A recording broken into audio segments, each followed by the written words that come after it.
Bismillahirrahmanirrahim. Dear students, we are going to learn theorem number 1 of chapter number 9 of 10th class mathematics book. Let's start. इसमें जो हमें theorem prove करने के लिए मिला है, that statement is one and only one circle can pass through three non-collinear points. पहले जरा इस थ्योरम में इस्तेमाल होने वाली टर्म नॉन कोलिनियर पॉइंट्स को समझते हैं।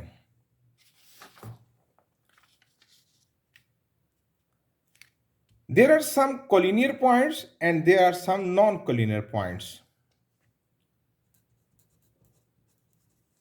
मोर than 2 points lies on a straight line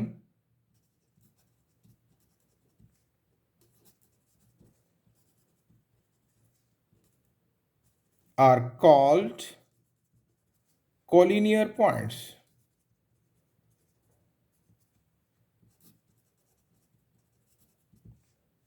ये देखिए, ये एक स्ट्रेट लाइन है। अगर तो इसके ऊपर अगर 3 से या 3 से ज़ायद पॉइंट्स हैं तो ये हैं collinear points. A B C D are collinear points and points which does not lie on a straight line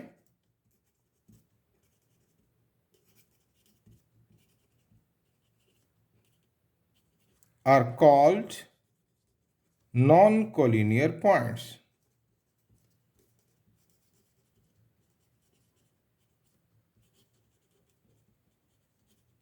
Like this, ये देखिए, ये एक लाइन में नहीं आ रहे तो A B C D these are non collinear points. Quite easy. So वापस आते हैं स्टेटमेंट पर। And he says prove that one and only one circle can pass through 3 non collinear points.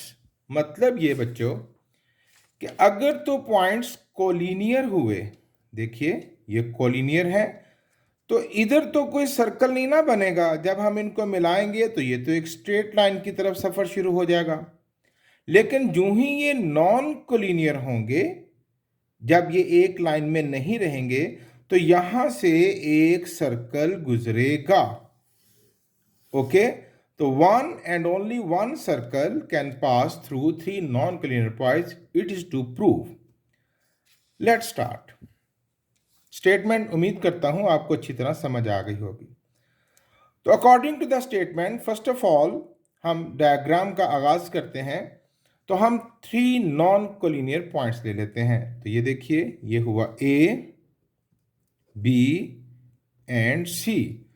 These are 3 non collinear points. वही ले लेते हैं हम। Given के अंदर हम लिखेंगे A B and C are 3 non-collinear points.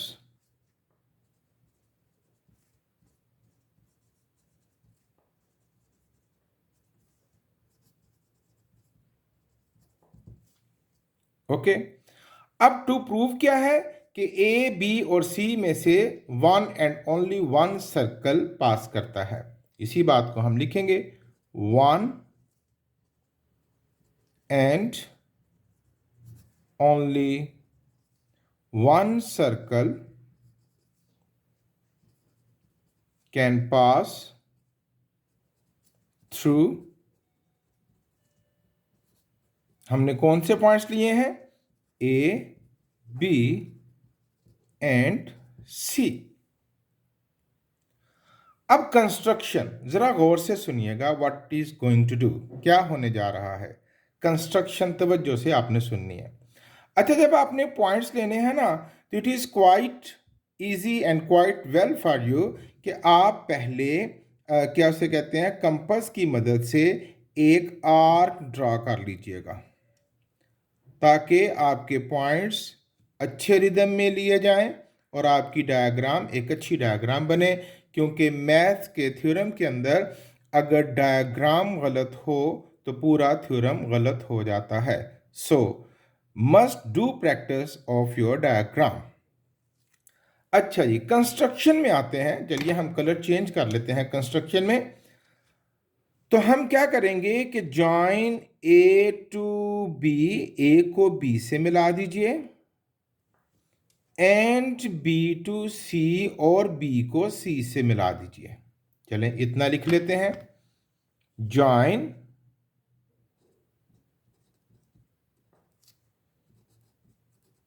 A to B and B to सी।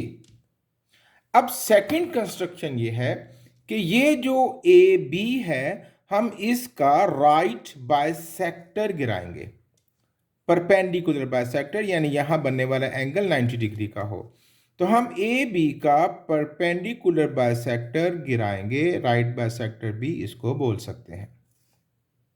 इसी तरह ये जो बी सी है, हम इसका परपेंडिकुलर बाइसेक्टर गिराएंगे। इनके नाम रख देते हैं, जैसे कि ए बी का जो परपेंडिकुलर बाइसेक्टर है, इसका नाम हम रख देते हैं एच के, कोई भी नाम आप रख सकते हैं। और ये जो बी सी का परपेंडिकुलर बाइसेक्टर है, इसका नाम हम रख देते हैं जैसे कि एफ आर। अब क्या हुआ, H K is perpendicular bisector of A B and F R is perpendicular bisector of B C. अब इसी बात को हम बड़ी फिक्र से कंस्ट्रक्शन में लिखेंगे। ड्रॉ,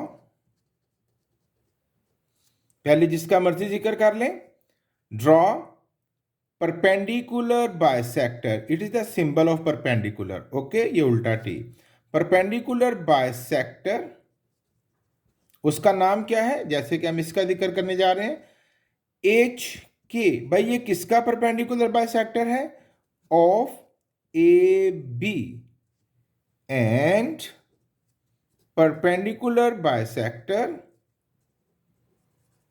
दूसरा परपेंडिकुलर बाइसेक्टर कौन सा है, एफ आर, ये किसका है, बी सी का, and perpendicular bisector F R, भाई ये किसका है, ऑफ बी सी। ओके, अब ये परपेंडिकुलर बाइसेक्टर जो है, इनका सिंबल और अच्छा लिखें तो दीज आर रेज, सो यहां पर आप रे का सिंबल कर लें तो ये ज्यादा अच्छा होगा। So draw perpendicular bisector H K of F B and F R of B C. Okay, अब जरा बात गौर से सुनिएगा।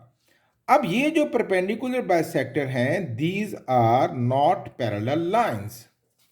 ठीक है, पैरेलल लाइंस वो होती हैं which never intersect each other, जैसे कि railway track, which never intersect each other. अब ये नॉन पैरेलल हैं। नॉन पैरेलल लाइंस डेफिनेटली एक दूसरे को एक पॉइंट पर इंटरसेक्ट करेंगी, तो इन्होंने भी किया। ये देखें, ये परपेंडिकुलर बाइसेक्टर, ये परपेंडिकुलर बाइसेक्टर, ये एक दूसरे को इंटरसेक्ट कर रहे हैं। भाई कहाँ, किस पॉइंट पर, हमें कोई भी नाम रख लेते हैं, लाइक ओ, पॉइंट ओ पर। तो यहां पर भी हम लिख देते हैं as H K and F R are not parallel, so they intersect each other at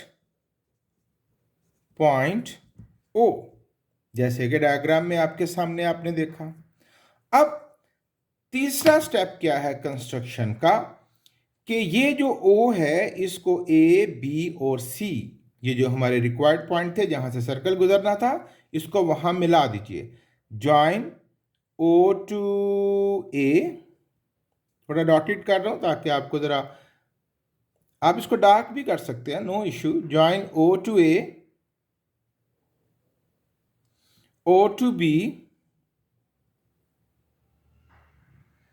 and O to C। इस बात को भी लिख लेते हैं कंस्ट्रक्शन में, join O to A, O to B and O to C। यूं हमारी कंस्ट्रक्शन पूरी हुई। अब हम इस बात को साबित करेंगे इंशाअल्लाह कि one and only one circle pass through A, B and C। Okay, construction एक लम्हा रिवाइज कर देता हूं कि आपने A को B से मिलाना है, B को C से मिलाना है, AB का परपेंडिकुलर बाइसेक्टर गिराना है, BC का परपेंडिकुलर बाइसेक्टर गिराना है। वो यकीनन एक दूसरे को एक पॉइंट पर मिलेंगे और वो पॉइंट है उसका नाम हमने O रखा। अब O को A से, O को B से एंड O को C से मिला दें। ओके, एंड नो प्रूफ, जिसके दो हिस्से होते हैं, you know very well, we have learned in 9th class, statements and reason. यहां हम जो बात भी करेंगे वो विदाउट रीजन नहीं करने वाले। ओके, हर बात की रीजन कहनी होती है, तब वो बात मानी जाती है। सो सबसे पहले जरा बात को गौर से सुनिएगा। In 9th class, we have proved a theorem. If it is a line segment and it is its right bisector, ये उसका right bisector है। तो हमने 9th में पढ़ा था, any point on the right bisector of a line segment is equidistant from its arms। कोई भी पॉइंट ले लें, ये तमाम पॉइंट्स जो हैं वो इससे एक जितने फासले पर हैं, और कोई पॉइंट ले लें, ये तमाम पॉइंट्स इससे एक जितने फासले पर हैं। इसको हमने 9th में प्रूव भी किया था। Any point on the right bisector of a line segment is equidistant from its and points. Okay, अच्छा, अब जरा गौर से देखें, इतने हिस्से को जूम करते हैं हम आपके लिए। ये लाइन सेगमेंट है ए बी, ये उसका राइट बाइसेक्टर। अब इस राइट बाइसेक्टर पर एक पॉइंट हमें मिला है ओ। ठीक है, सिर्फ इतने हिस्से को जूम कीजिएगा। ए बी लाइन सेगमेंट है, ये उसका राइट बाइसेक्टर है। हमने कंस्ट्रक्शन में गिराया था ना राइट बाइसेक्टर एच के। ये लाइन सेगमेंट है, ये उसका राइट बाइसेक्टर है, और इस राइट बाइसेक्टर पर पॉइंट है ओ। तो फिर अकॉर्डिंग टू द स्टेटमेंट ओ का ए से फासला और ओ का बी से फासला बराबर होगा, क्योंकि any point on the right bisector of a line segment is equidistant from its and points, है ना। तो ये उसके एंड पॉइंट्स है लाइन सेगमेंट के। तो मैं लिखने जा रहा हूं कि ओ ए is congruent to OB। ठीक है, अब इसकी रीजन क्या है वो पूरा थ्योरम लिख दें बेशक। Any point on the right bisector of a line segment is equidistant from its and point, वो पूरा थ्योरम एज ए रेफरेंस लिख दें, या इतनी सी बात लिख दें कि O lies at perpendicular bisector of A B, क्योंकि ओ ए बी के परपेंडिकुलर बाइसेक्टर पर वाक़या है, इसलिए ओ का ए से फासला और ओ का बी से फासला बराबर होगा। अब यही बात हम दूसरे परपेंडिकुलर के लिए करेंगे। अब बी सी का हमने परपेंडिकुलर बाइसेक्टर गिराया था एफ आर। अब इस रास्ते में हमें पॉइंट मिला ओ। अब ओ का बी से फासला और ओ का सी से फासला भी बराबर होगा, है ना। सेम सिचुएशन, यहां सिमिलरली का लफ्ज लिख लें या ना लिख लें, इट्स योर चॉइस। अब हम कहने जा रहे हैं कि ओ सी, ये देखें ना, ये ओ सी एंड ओ बी, अब ये इक्वल है। O C is congruent to O B. भाई रेफरेंस के तौर पर रीजन में बेशक पूरी स्टेटमेंट लिख दें या इतनी बात लिख दें कि O lies at perpendicular bisector of किसके, BC। अब जरा स्टेटमेंट 1 और 2 को गौर से देखें। ये दोनों ही बतला रही हैं कि ओ ए का फासला भी ओ बी के बराबर है, ओ सी का फासला भी ओ बी के बराबर है।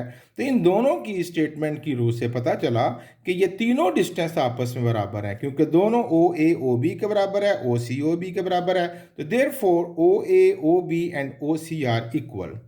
Therefore O A Meyer is equal to Meyer OB is equal to Meyer OC from equation 1 and 2। अब भाई ज़रा आप याद करें कि जब बेसिक कॉन्सेप्ट्स ऑफ सर्कल हमने पढ़े थे तो उसमें हमने पढ़ा था, सर्कल की डेफिनेशन पढ़ी थी, set of points equidistant from a fixed point is called circle.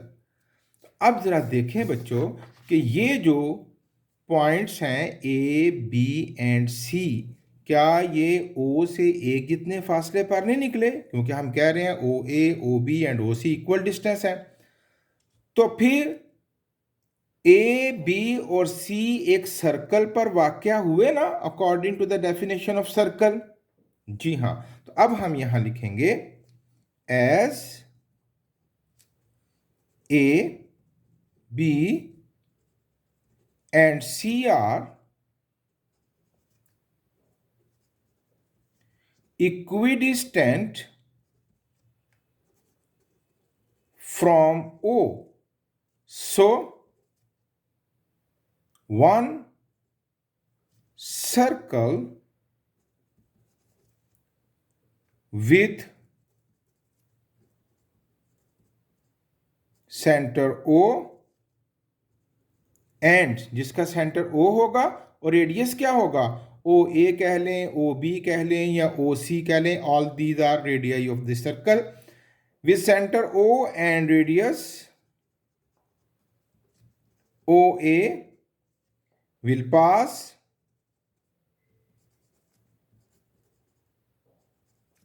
through A, B and C. यहां तक हम थ्योरम की एक बात को साबित कर सके हैं। यहां जरा स्टेटमेंट को देखें तो यहां दो बातें हैं, which is to prove one and only one circle can pass through. भाई हमने अभी तक ये साबित किया है कि one circle pass through A B and C because A B and C are equidistant from the centre O and according to the circle definition a circle pass through A B and C. अब एक बात बाकी रह गई, one and only one, सिर्फ एक ही circle है जो गुजरेगा, इसके अलावा कोई और सर्कल नहीं गुजरेगा।